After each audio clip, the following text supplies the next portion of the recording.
One of the issues that I am most concerned in my work as a family business advisor in Latin America is the effects of a sickness with the owner, manager, all his close relatives at his or her old age. I think this idea of now a lot of people enjoying life until their 80s or 90s has a dark side, which is the advent of sicknesses such as Alzheimer or senility, and all those problems that affect both his family, of course himself, his family, and the business, and also all kinds of financial matters. I am worried because I think that people are not prepared to the emotional and also the practical situations of somebody like the founder or the founder's wife being afflicted by this type of usually mental sicknesses. And I think we have to have an approach towards helping our clients and our family members to cope with these terrible sicknesses. It affects definitely the family because everybody starts suffering the sickness of the founder or the spouse, but also starting to feel guilty and with all kinds of psychological and emotional problems due to the lack of possibilities of helping their loved ones. That has an effect on the family dynamics. There'll be conflicts and there'll be resentment, and who is doing what and who's not doing his job to help their parents. In the business side and the legal side, there are a lot of problems due to, especially with the founder being like the main source of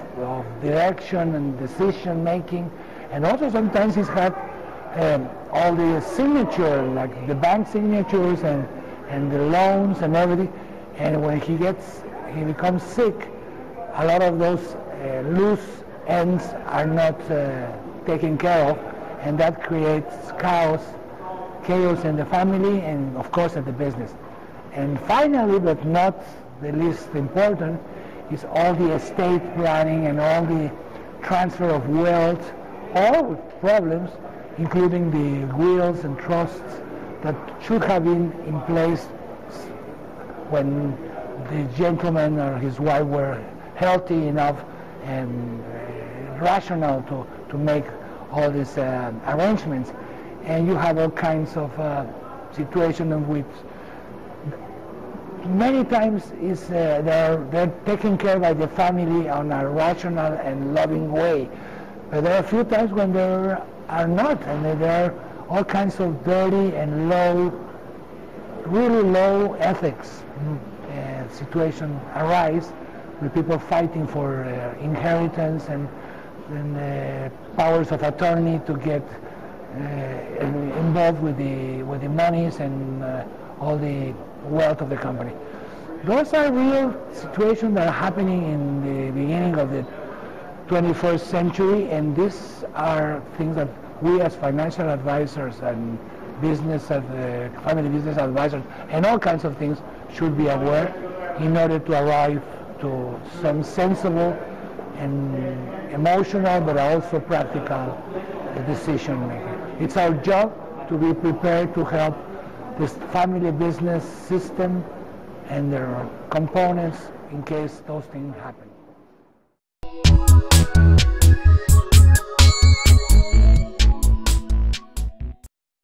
Well, one of the things that are clear for me is that you have to have rules of governance,